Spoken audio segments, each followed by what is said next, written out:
Coming to the Oscars, so it was fascinating the way you spoke. You're so excited, and you spoke about the silence before Om and after Om, and the country that you come from. How important is the composite culture that really defines India? Because you talk about temples, you talk about being an Indian, you talk about everything which I think really defines India in terms of diversity and the composite culture that totally defines us. How important is that for this country? See, that's what makes our country what it is today. I mean, what made me speak at the Oscars about Om is I'm a sound man.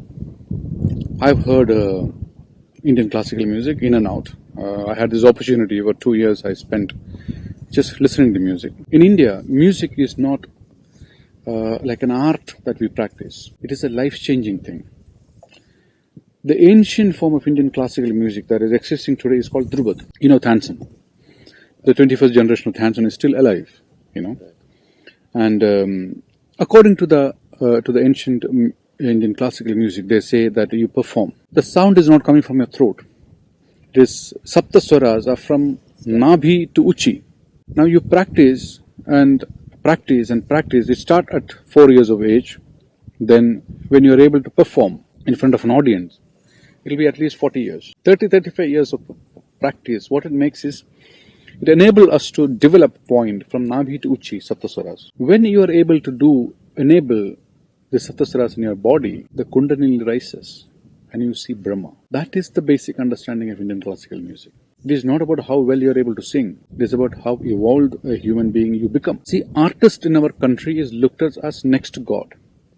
Definitely. People who are evolved. That's how we look at artists. Right. You know, Tansen was the court musician of Akbar, a Muslim king, a Hindu. And just to tell you the diversity of the whole thing. In today, the last known Durbat performers were Moinuddin and Aminuddin Dagar, Muslims.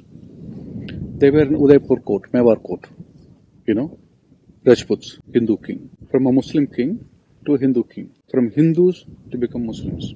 This conversion, I don't know when happened, what happened. The people who know the ancient form of Indian classical music today are Muslims. It's a destiny's contradiction, but it is how it is. For me, this is the essence of India. We cannot ignore this diversity of India, and we cannot define the identity of our nation with this just one aspect. You talked about the fact that you knew Malayalam and because that's your mother tongue, and you learned English once you were there in Pune. You spoke very well. As I told you, I feel that you can be a writer as well. You should be writing much more often. I strongly feel that. I'm writing. I've written 3 scripts, right. 5 in development. Yeah. I'm going into making my own movies. Yeah. So I'm writing. A producer as well. Yeah. So I'll come to that later. But my question is that when you hear these talks about that one language should be imposed on the entire country, Mr. Kamal Hassan has strongly spoken about it. Mr. Rajnikant has spoken about it as well. How do you look at it? Because as you said, that English is a language that binds India, because there's so many languages. People have a lot of affinity to their languages. It's foolish to say something like that one language should define us. That's what always people have done, you know. See, look at it. The nature of India is that every 8 kilometers, the language changes, the food changes, the clothes changes. You know, that's what defines us. It's not just one language. We have more than 500 languages. We have 52 official languages as per the constitution. 52 or 57, I don't remember exact number. It is this diversity. We have our own culture. Every state has their language, their culture, their food, their clothes, and their own literature. That's what is defining us. I mean, I identify myself as a Malayali because I have a strong sense of literature, Malayalam literature. Likewise, like Kamal saying, like Rajini sir saying, you know, like Bachchan sir saying, that he associates himself with Hindi language. Like Javed sir may be identifying, or Gulsar sir may be identifying himself with Urdu language. I think we have to understand this. It is this individuality of people and process and states that is defining us as a nation. I don't think it has helped America to have just one language of English. And it has not helped Britain to have one language of as English. Yeah. But whereas all other, you know, like the Scottish language, all other native individualities what defined America and defined other, UK and why are we taking that away? We were ruled by the British over 250 years. The least we could do was to take the language from them. And in today, we speak better English than the English themselves. Many cases we write much better English. You spoke about vocabulary. I think you have a fantastic vocabulary, and there's so many wonderful writers that we have who are writing wonderfully well. Arundhati Roy, for example, I think she writes beautifully in English as well. Now, my last question to you will be: you spoke about the fact that you didn't want to really express your talent merely in niche films. You've been part of some really big films. You've been part of films like Ravan, for example, that is Shah Rukh's production, Anubhav Sinha. You've worked with Rajni sir, you've been part of Indiran, you've been part of 2.0. For 2.0, you experimented with 4D sound, from what I understand, because Shankar wanted you redefine what sound can be when you're seeing something in 3D. So tell us about these experiments that you've done in big ticket films. We were nothing in the global map. In 90s when I started. In 2009 when we won the Oscar, we became the first Asian country to win an Oscar. And 10 years later, we gave a new format of sound to the world film industry through 2.0. It was not just to prove anything, it was not just to make people believe that, we are capable of doing things, but it was a need of the film. The filmmaker wanted to use a space that has never been part of storytelling. So it took me 2 years to develop something like that.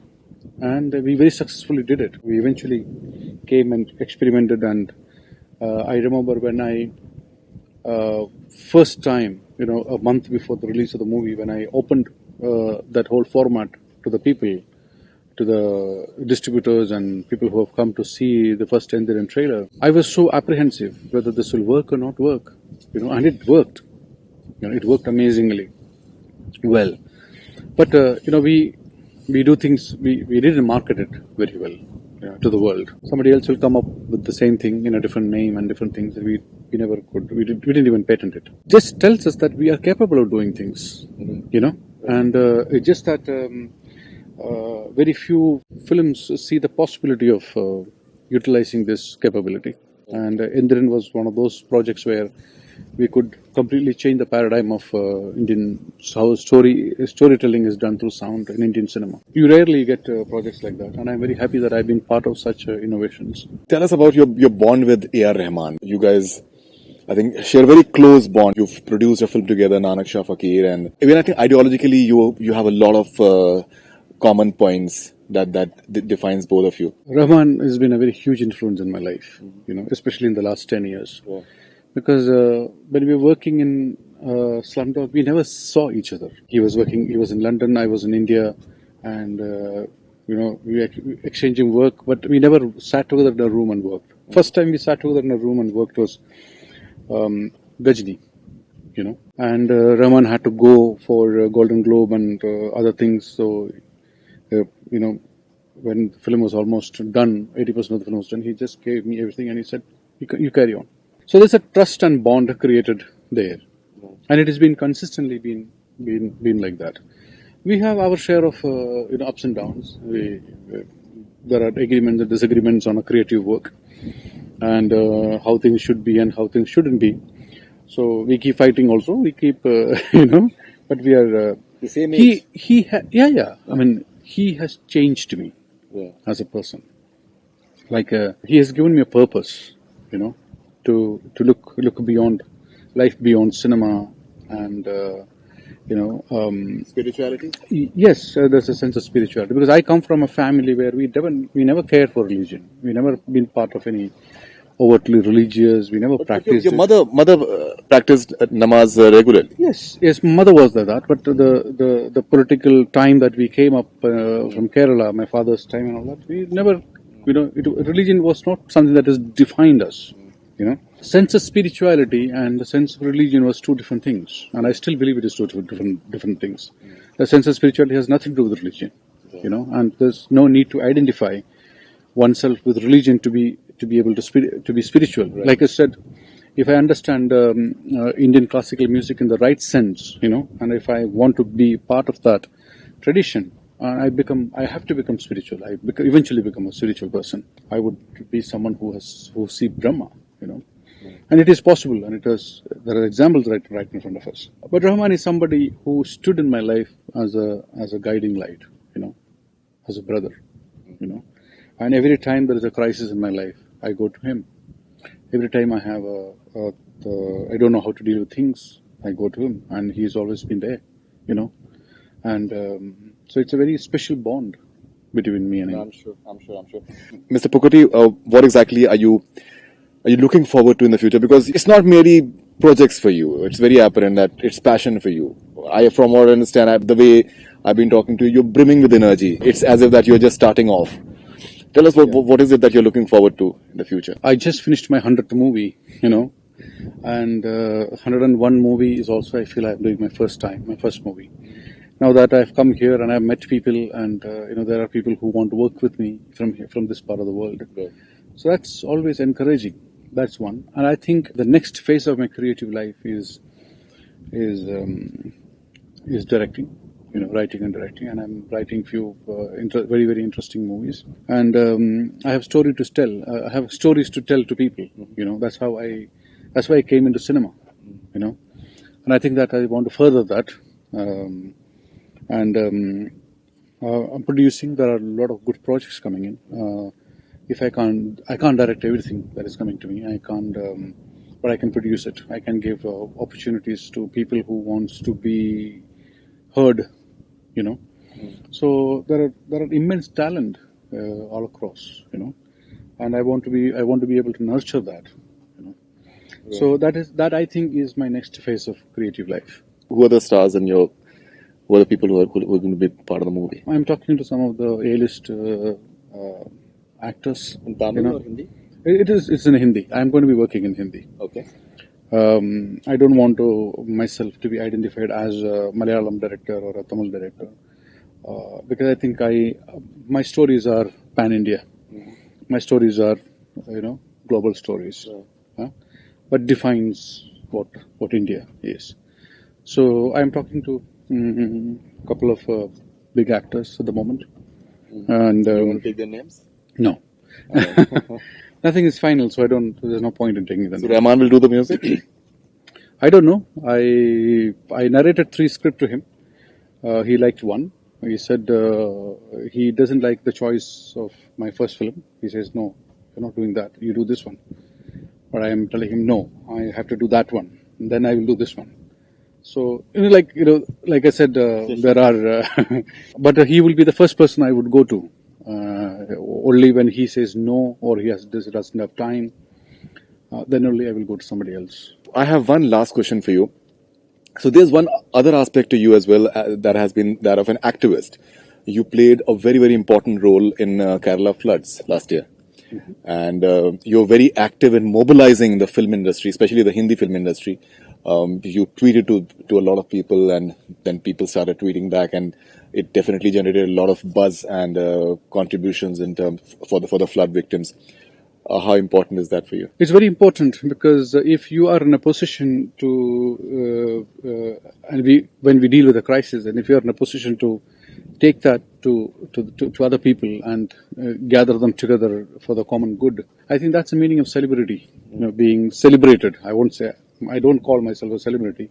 That's the meaning of being celebrated. If people are celebrating you, I think I'm one of the most celebrated technicians in the world.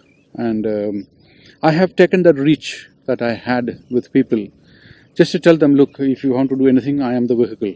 I can take it. And I am very happy that not just people from India, not just people from film industry. I also have mobilized people from US, all my friends, and I have together we have made a contribution of about $2 million to the flood, and same thing we did when it wasn't published like the way it had happened in Kerala.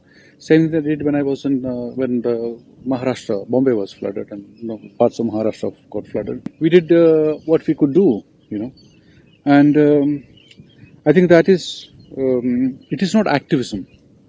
Activism has a political agenda. I don't have any political agenda. I'm not part of any politics. I hate party politics. I can't accept anything that has an agenda. Be it religion, be it politics, be it anything. I cannot be part of an agenda movement. And but I'm a very sensitive person. I feel for people, and I think what drives me my religion is humanity. You know, Wow. the biggest thing that moves me is people and their process. You know, and I would do anything, whatever in my limited reach that I have. That's what I did during Kerala flood, and I have done many things. You know, you probably don't know. I have saved 7 people in Gujarat earthquake in Bhuj. You know, Okay. 4 of them we have pulled out of the rubble because my ability to hear. You know, I went to do a documentary in in Bhuj during the earthquake, and there was a international rescue crew, IRC, who was working there with them. There were sound sensors, you know, that you put the sensor. Suppose somebody is alive in a rubble in a building that has crashed. If there are people who are alive there inside the building, we would send the sound sensors and figure out if somebody is breathing. You know, you make the area quiet. Then you find out if anybody is there.